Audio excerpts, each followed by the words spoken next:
మనకి సమయం ఉంటుందా లేదా? ఉంటుంది.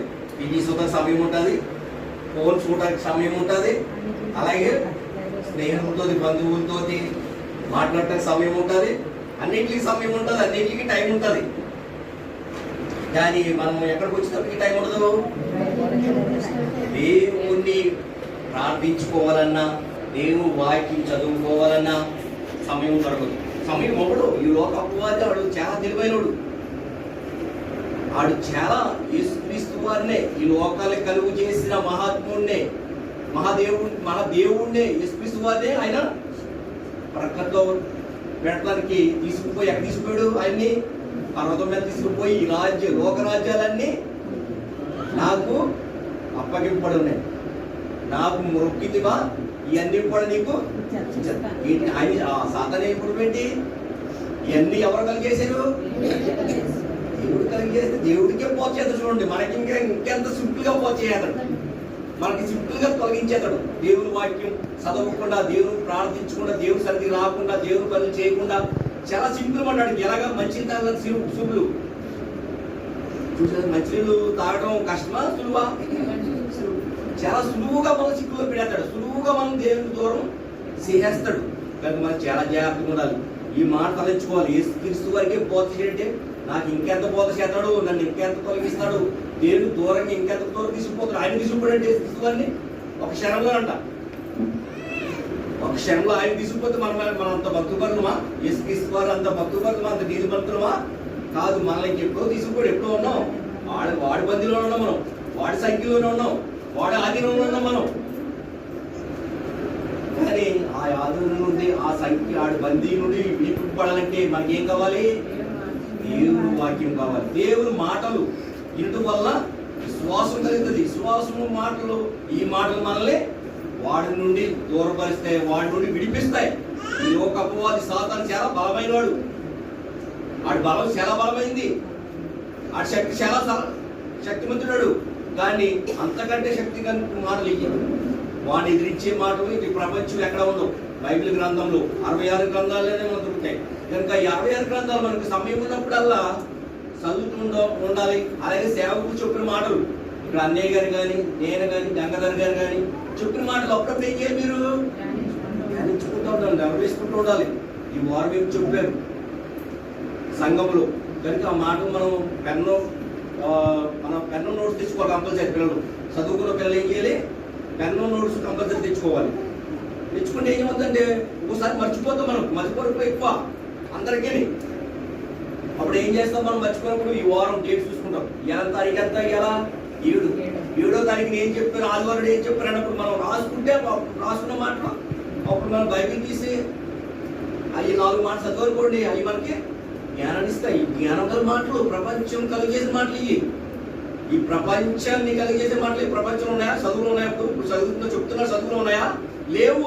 ఏమి కలుగలేదు ఈ ప్రపంచంలో ఉన్న మాటలు, చదువుకున్న మాటలు, కోట్లు పెట్టి చదువుకున్న పిల్లలు ఎంతో సమయాన్ని హెచ్చించి, డబ్బులు హెచ్చించి, తల్లిదండ్రులు కష్టపడితే కదా పిల్లల్ని కాన్వెంట్లో, పెద్ద స్కూల్లో చదివిస్తారు. తల్లిదండ్రులు కష్టపడాలి, పిల్లలు కష్టపడాలి, పిల్లలు టైం ఇవ్వాలి, తల్లిదండ్రులు టైం ఇవ్వాలి, ధనం ఇవ్వాలి, ఎన్నో లక్షలు ఖర్చు పెట్టాలి చదువుకోవాలంటే. కానీ అది నిష్ప్రయోజనం. ఎంతకాలము? కొంతకాలమే. ఈ లోకంలో జీవించినంత కాలమే పనిచేస్తాయి ఆ చదువు, ఆ జ్ఞానము.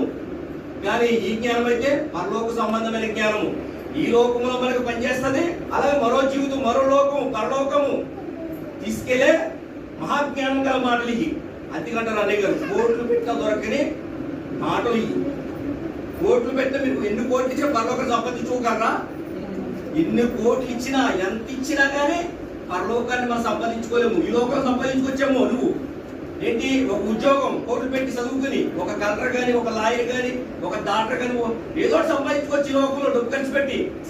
కానీ పరలోకాన్ని సంపాదించుకోవాలంటే నీకు డబ్బుతో కాదు, లేకపోతే ధనంతో కుదరదు, లేకపోతే బలగంతో కుదరదు, లేకపోతే రికమెండేషన్ కుదరదు. ఈ లోకంలో ఒక ఉద్యోగం కావాలనుకోండి, మీకు ఎవరైనా ఎమ్మెల్యే గారు లేకపోతే ఎంపీ గారు తెలుసు అనుకోండి, మీకు ఆయన రికమెండేషన్ చేసి మీరు జాబ్ సంపాదించుకోవచ్చు. కానీ పరలోకాన్ని రికమెండేషన్తో కుదరదు, ధనంతో కుదరదు, ఈ లోక జ్ఞానంతో కుదరదు, చదువుతో కుదరదు. ఏ జ్ఞానం కావాలి మనకి?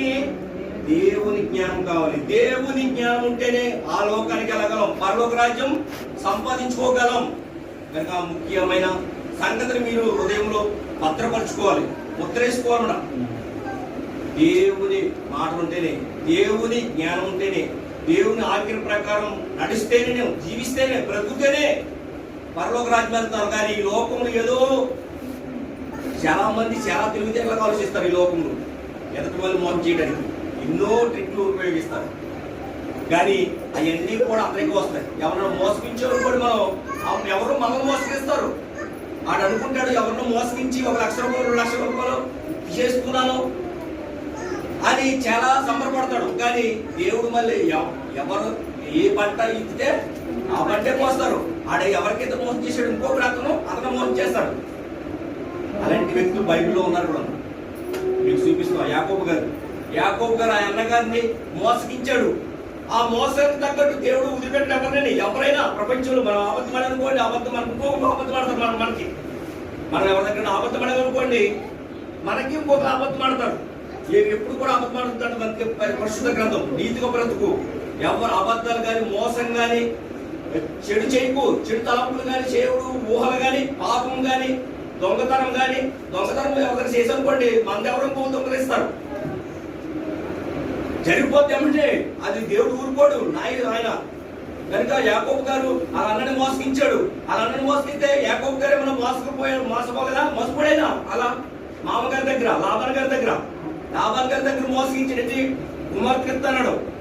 చిన్న కుమార్తె ఇస్తాడు, పెద్ద కుమార్తె ఇచ్చాడు, రాహేల్ ఇస్తానని ఇంకో కుమార్తె ఇస్తాడు, పెళ్లి చేస్తాడు. అలాగే సంపదలో కూడా గొర్రెలు మందలు ఎన్నో ఇస్తానంటాడు. 10 మార్లు జీతాలు మారుస్తాడు.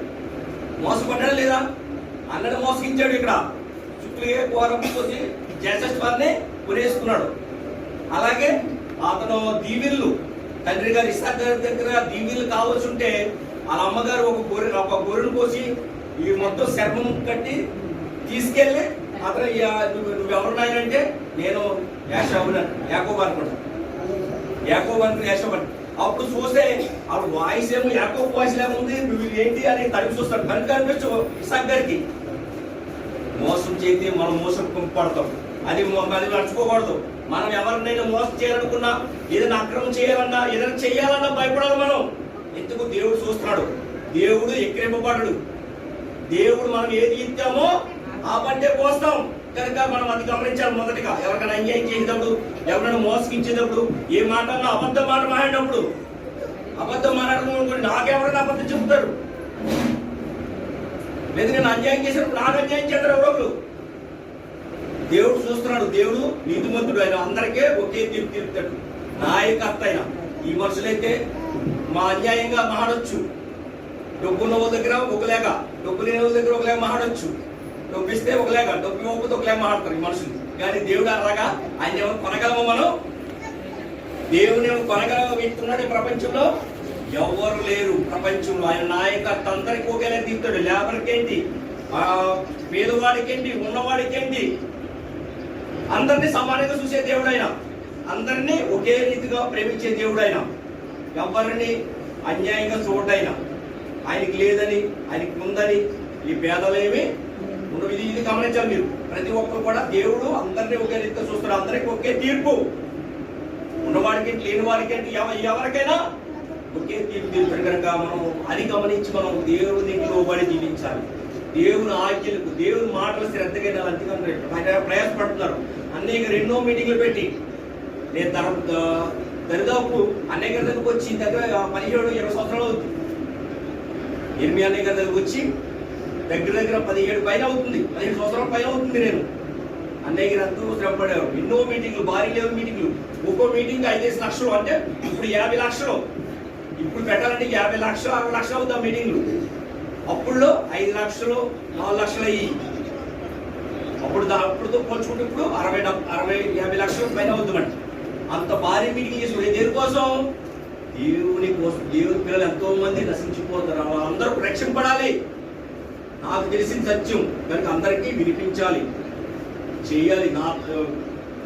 మన తరంలో మనం చేయాలి, పని చేయాలి.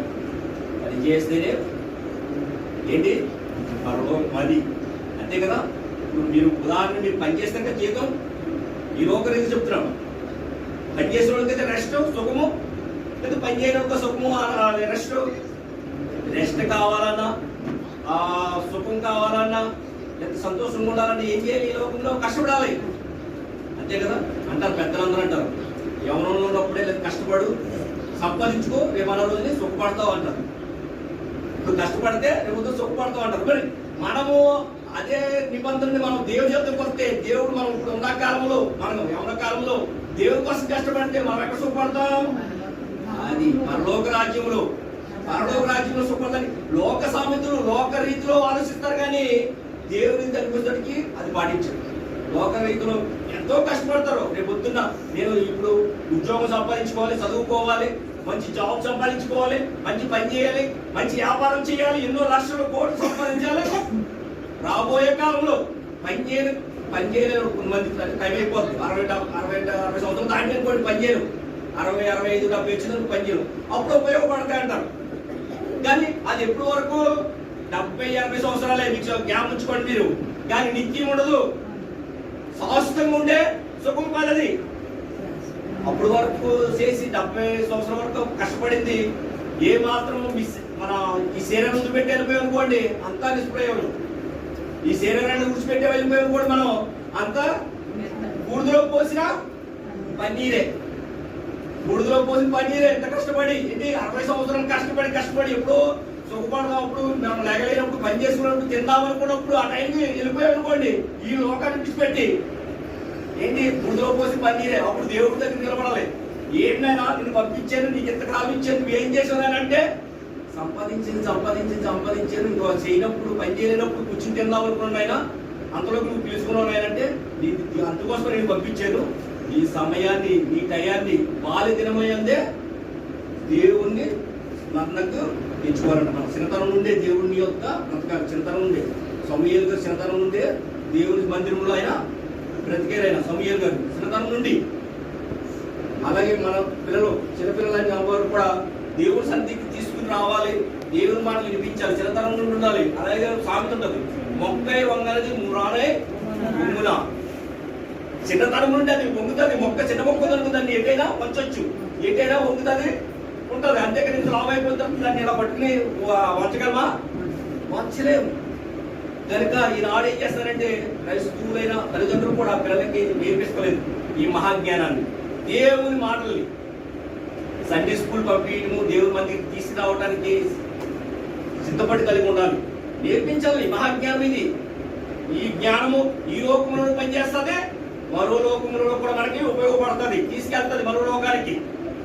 కానీ ఈ లోకంలో వృద్ధి చేస్తున్నారు.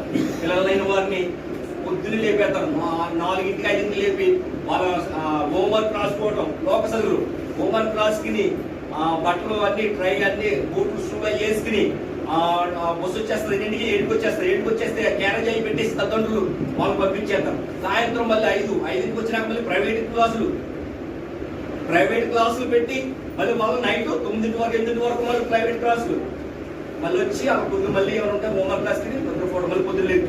ఎంత బిజీలో అయిపో. దేనికోసం? దేవుని కోసం కాదు, దేవుని మాట వినడానికి, దేవుడు పలకడానికి, దేవుని కోసం జీవించడానికి కాదు. లోకంలో ఏదో సహజం, కానీ అది బుద్ధి కారణాల సంగతి తెలియలేదు. ఉండాలి, చదువు ఉండాలి, లోక చదువు ఉండాలి, కానీ దేవుని జ్ఞానం మరి ముఖ్యంగా ఉండాలి.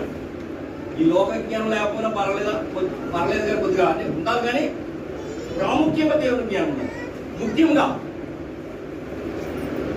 ప్రాముఖ్యంగా దేవుని జ్ఞానం ఉంటే పిల్లలు చాలా నీ అందు అలాగే దేవుని ఎందుకు భయపడుతున్నారు అనుకోండి. తల్లిదండ్రులు జాగ్రత్త చూసుకుంటారు, వాళ్ళు మాట్లాడుతారు. ఈనాడు మెంటలేదు పనులు, దీనివల్ల వాళ్ళు భయం లేదు, భక్తి లేదు. కనుక భయం భక్తి కావాలంటే మీ పిల్లలందరికీ దేవుని వాక్యం నేర్పించండి, దేవుళ్ళు పెంచండి. కనుక మనకి ఇప్పుడు ఇందాక వచ్చే సబ్జెక్ట్ ఏంటి? చాలా టైం అయిపోతుంది. ఆ ఇద్దరు స్త్రీలు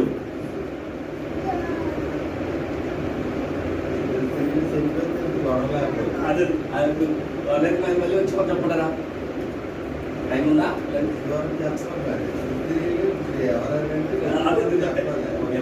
పెట్టాలి.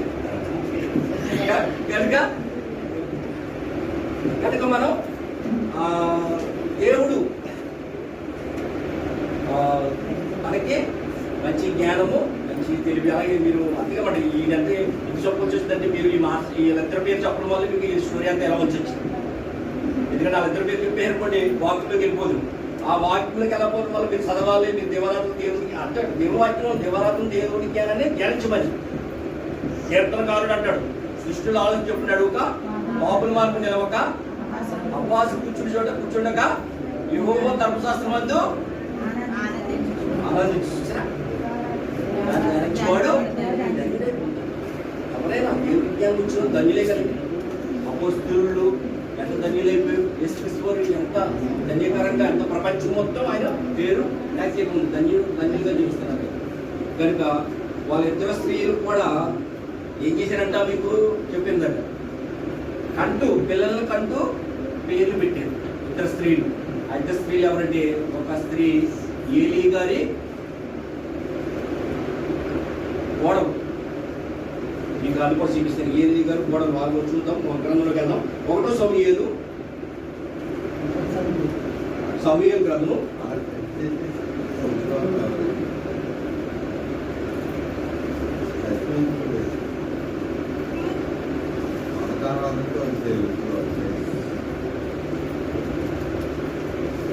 కనుక మనము అలా ఏలీ గారి కోడలు గారు అంటారు. ఏలీ గారు ఆయన ప్రవక్త. ఆయన ఒక ప్రవక్త. ఆయన దేవుని మందిరంలో సేవ చేసి ఆయన ఏలీ గారు. కానీ వాళ్ళిద్దరు కుమారులు కూడా మంచివారా చెడ్డవారా చెప్పండి గట్టిగా. వాళ్ళిద్దరు కుమారులు మంచివారా చెడ్డవారా అంటే మీరు బైబిల్ టచ్ చేయలేదు. అసలు బైబిల్ గుర్తుకోవట్లేదు అనుకోండి. ఏదో ఆదివారం వస్తున్నారు, అయ్యగారు చెప్తున్నారు, భాషగా చెప్తారు, యోగా చెప్తారు, గగనగా చెప్తారు, ఆ మాటలు వెళ్ళిపోతారు తప్ప. కానీ మంత్రులు అన్నట్టు ఉన్నది. కానీ బైబిల్ చదివితే ఎంత వెళ్తే మీకు బైబిల్ చేత ఉండాలి. అప్పుడప్పుడు డైలీ దేవుడైతే డైలీ తీయమన్నాడు, ప్రతి దినం చదవమన్నాడు. కానీ మనం వారం ఒక్కసారి కూడా చదవట్లేదు, ఆదివారం ఒక్క రోజైనా చదవట్లేదు. ఏలీ గారి కుమారులు ఇద్దరు కూడా చాలా చెడ్డవారు. ఆయన దేవుని మందిరంలో సేవ చేసే ఆయన ఏలీ గారు. కానీ వాళ్ళిద్దరు కుమారులు కూడా చాలా దుర్మార్గులు. దేవుని మాట దేవుడు కదా అందరూ. అలాగే దేవుని మందిరంలో సేవ చేయడానికి తీసుకొచ్చిన ఈ అర్పణలన్నీ కూడా దేవునితో కూడా అలాగే దొంగిలించేవారండి. వాళ్ళే తినేసుకోరు. అదే దేవునికి అర్పించమని తీసుకొస్తారు కదా అర్పణలన్నీ కూడా వీళ్ళే వాడుకున్నారండి. వీళ్ళే తినేసుకోరండి. దేవునికి ఇవ్వకుండా దేవునికి అర్పించకుండా చాలా దుర్మార్గులు. అప్పుడు ప్రవక్త చెప్తే ఆ ప్రవక్త ద్వారా చెప్తే అప్పుడు ఏలిగా చాలా బాధపడతారు. కుమారులు చెప్తే బోధిస్తారు. ఏంటి మీరు చేసే పనులు చాలా దేవుని దృష్టికి చాలా ఉన్నాయి. కనుక దేవుడు గద్దెంతున్నాడు, మీరు మారండి చాలా సార్లు చెప్పినా కానీ వాళ్ళు మారలేదు. వాళ్ళు దేవునిలో బ్రతకలేదు. కానీ వాళ్ళకి వచ్చిన కోడలు గారు ఏమైనంటే ఏమనుకుంటారు, సేవకుని కుమారుడు ఎలా మంచివారు ఉంటారు చెడ్డవారు ఉంటారా? మంచివారు అనుకుంటారు. అంతేగాని చెడ్డగా ఉంటారు. వాళ్ళు మంచివారు కాదని ఎవరు అనుకోరు. ఎవరన్నా వాళ్ళ ఇంటికి వెళ్ళి కోడలు మాస్టర్ గారికి ఇద్దరు కుమారులు అనుకోండి, ఆ కుమారులు ఇద్దరికి పిల్లలు అవ్వడానికి ముందుకు వస్తారు అందరూ. ఎందుకంటే దేవుడి సేవకులు కదా, దేవుని మాట ప్రకారం దేవుని ఆజ్ఞ ప్రకారం జీవించి బ్రతుకుతారు. వాళ్ళకి ఈటి ఇస్తే మనకు దీవునికరం మంచిగా మంచిగా ఉంటారు. మన కుమార్తె మంచిగా బ్రతుకుతారు అనుకుంటారు. కానీ ఈ ఏలీ గారి కుమారులు ఇద్దరు కూడా దేవుని మాట టచ్ చేసేవారు కాదు. దేవుని సన్నిధిలోకి వచ్చిన అర్పణలు, దేవుని సన్నిధికి వచ్చిన వీళ్ళందరూ కూడా పిల్లలను కూడా వారు చేసేవారు. చాలా కార్యక్రమం చాలా భయంకరంగా అనమాట. చాలా భయంకరమైన జీవితం జీవించేవారు బాబు. ఏలీ గారు అయితే మంచివారైనా కానీ వాళ్ళిద్దరు కుమారులు కూడా చాలా భయంకరమైన వాళ్ళకి ఒక కోడలు వచ్చినప్పుడు ఆ కోడలు గారు ఆవిడే. కనుక మీరు ఈ వాక్యాన్ని మీరు చదివి మళ్ళీ వారం మీరు టైం లేదు కనుక మీకు మళ్ళీ వారం ఇది ఇద్దరు ఎవరు అన్నది మీకు మళ్ళీ వారం చెప్తారు. టైం సమయం నాకు ఇచ్చిన సమయం అయిపోయింది కనుక మళ్ళీ వారం మనం ఇంకా వివరంగా తెలుసుకుందాం. వాళ్ళిద్దరు ఎవరు, ఎలా బ్రతికారు, ఏంటి అన్న విషయాలన్నీ కూడా మనం వివరంగా తెలుసుకుందాం, ప్రారంభం చేసుకుందాం. పరలోకం ఉందని మా తండ్రి